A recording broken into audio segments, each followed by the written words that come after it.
Our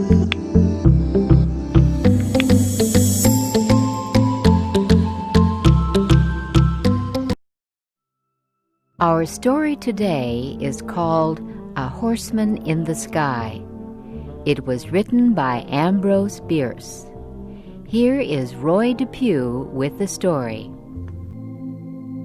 Carter Drews was born in Virginia.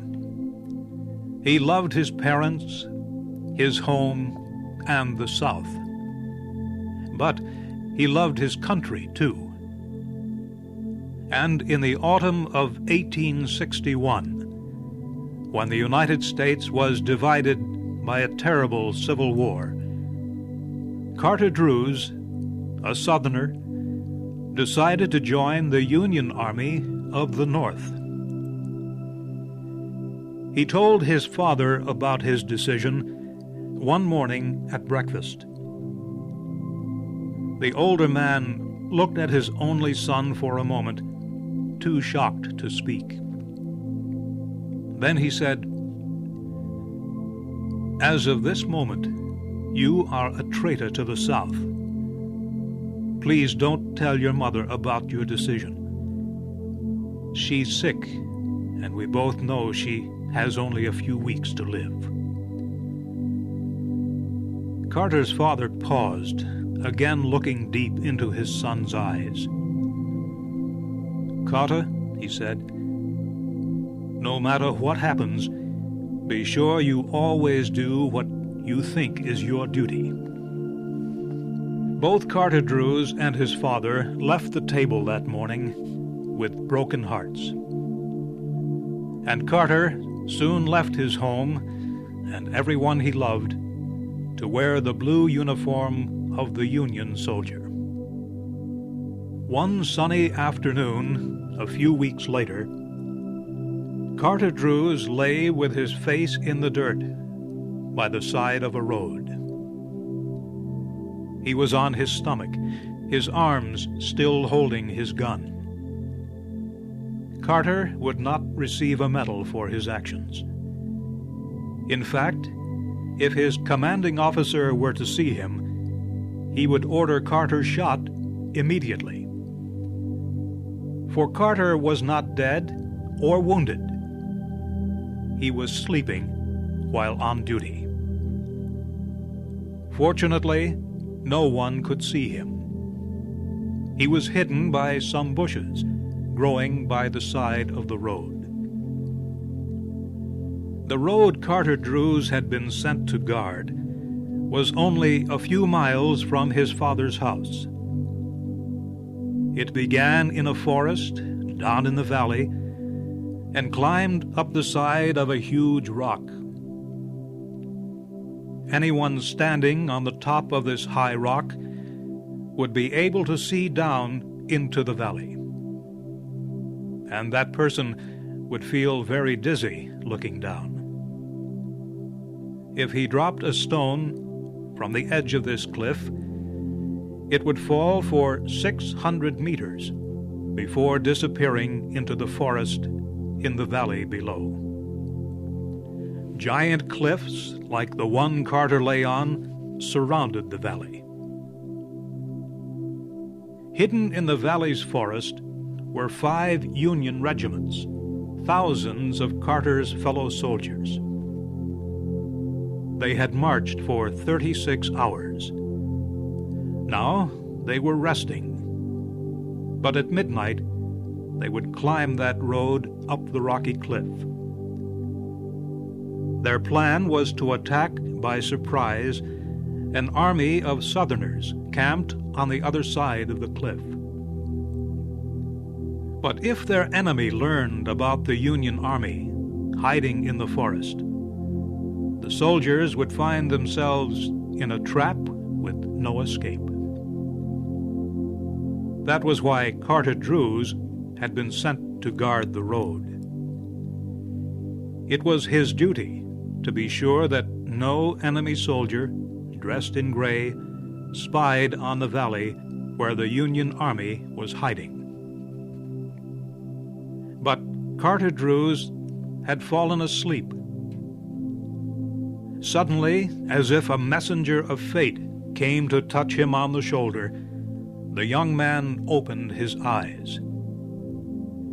As he lifted his head, he saw a man on horseback, standing on the huge rocky cliff that looked down into the valley.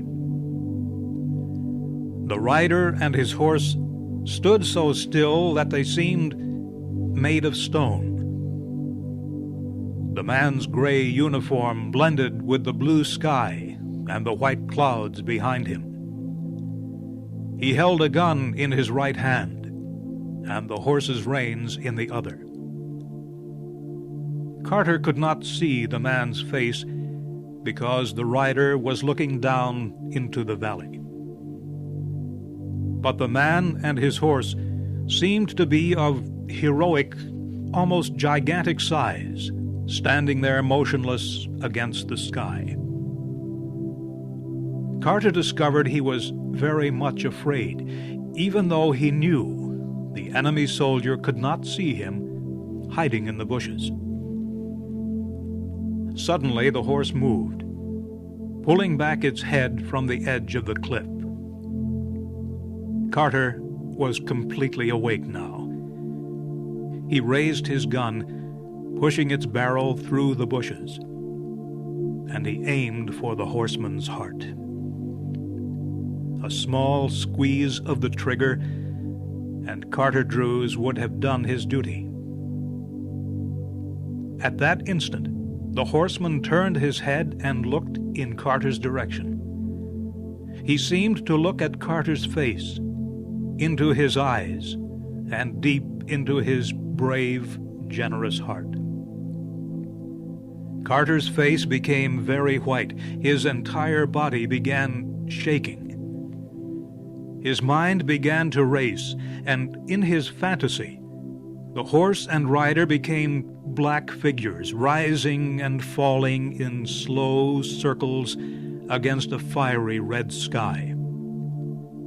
Carter did not pull the trigger.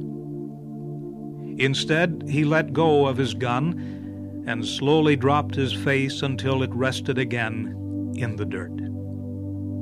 Brave and strong as he was, Carter almost fainted from the shock of what he had seen. Is it so terrible to kill an enemy who might kill you and your friends?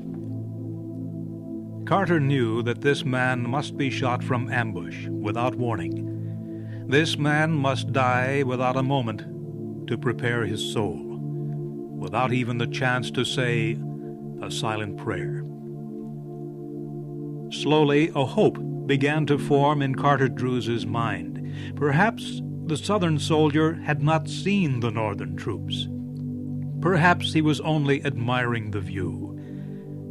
Perhaps he would now turn and ride carelessly away. Then Carter looked down into the valley so far below. He saw a line of men in blue uniforms and their horses slowly leaving the protection of the forest. A foolish Union officer had permitted his soldiers to bring their horses to drink at a small stream near the forest, and there they were in plain sight. Carter Drews looked back to the man and horse standing there against the sky.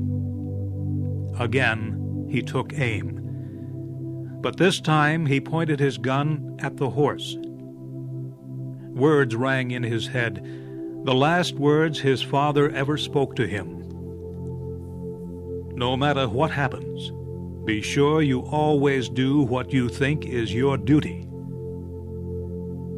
Carter Drews was calm as he pulled the trigger of his gun.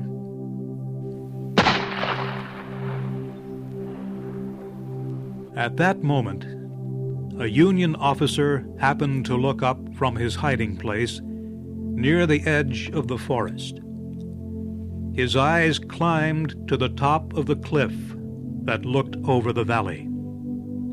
Just looking at the top of the gigantic rock so far above him made the soldier feel dizzy. And then the officer saw something that filled his heart with horror. A man on a horse was riding down into the valley through the air. The rider sat straight in his saddle. His hair streamed back, waving in the wind. His left hand held his horse's reins, while his right hand was hidden in the cloud of the horse's mane. The horse looked as if it were galloping across the earth. Its body was proud and noble. As the frightened Union officer watched this horseman in the sky, he almost believed he was witnessing a messenger from heaven, a messenger who had come to announce the end of the world. The officer's legs grew weak and he fell. At almost the same instant, he heard a crashing sound in the trees. The sound died without an echo, and all was silent. The officer got to his feet, still shaking. He went back to his camp, but he didn't tell anyone what he had seen. He knew no one would ever believe him. Soon after firing his gun, Carter Drews was joined by a Union sergeant. Carter did not turn his head as the sergeant kneeled beside him. "Did you fire?" the sergeant whispered.